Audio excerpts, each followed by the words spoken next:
कांग्रेस नेता और व्यापारी गिरीश डाटा के अनुसार केंद्र सरकार को आयात निर्यात नीतियों में परिवर्तन करना चाहिए। साथ ही विदेशी खाद्य तेलों के आयात पर टैक्स लगाने की जरूरत है। अमेरिका भी अपने देश में आयात होने वाले विदेशी सामान पर टैरिफ लगा रहा है। डाटा ने भारतीय खल के निर्यात पर लगी रोक को भी हटाए जाने पर जोर दिया। उन्होंने कहा कि खल का उचित मूल्य नहीं मिलने से व्यापारियों और किसानों को नुकसान उठाना पड़ रहा है।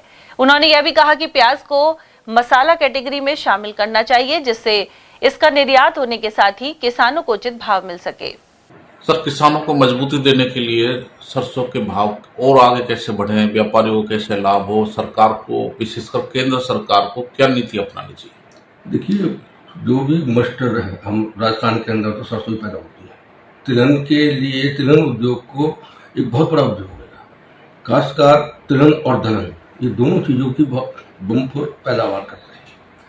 तो मेरा तो सजेशन यही है कि सरकार को जो इम्पोर्ट ड्यूटी है तेल के ऊपर वो बढ़ानी चाहिए, और तो सरकार को इम्पोर्ट खोलना चाहिए खल का।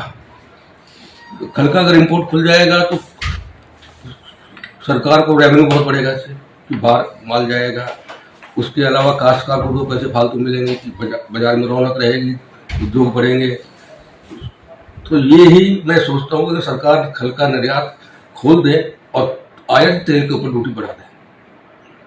तो सरकार कई सर जो विशेषकर पाम ऑयल और बाकी खाद्य तेल पर तो सर ना के बराबर जो इम्पोर्ट टैक्स लगाती है, तो उससे बहुत सस्ती दर पर विदेशी खाद्य तेल आ रहा है।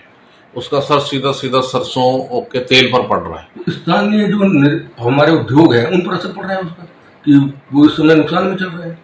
तो सरकार को नीति ये रहनी चाहिए कि हमारे उद्योग पन पे, तो इसलिए उनको इम्पोर्टेड जो तेल इम्पोर्ट हो रहे हैं हमारे यहाँ पर, उस पर उनको एक्साइज बढ़ानी चाहिए, और जो खल यहाँ से निर्यात हो उसको खोलना चाहिए, जो बंद किया हुआ है इस समय, कि खल का हम निर्यात नहीं कर पा रहे। बांग्लादेश वगैरह काफ़ी जाता था यहाँ से पहले, अब वो चीज़ें बंद हुई पड़ी है। तो उस वजह से क्या आएगा, किसान को भी NPS पूरा नहीं मिल पा रहे हैं। लेकिन आज की तारीख में सरसों के भाव यहाँ अच्छे हैं, कम से कम हमारे यहाँ पर तो, और जगह से सबसे तेज सरसों की मंडी हमारे खैर चलती है। सर, मेरा दूसरा सवाल ये है कि जो सरसों प्याज का जब उत्पादन होता है तो पाकिस्तान में, बांग्लादेश में, नेपाल में नहीं पहुंच पाई, क्योंकि वहाँ निर्यात था वो बैन था।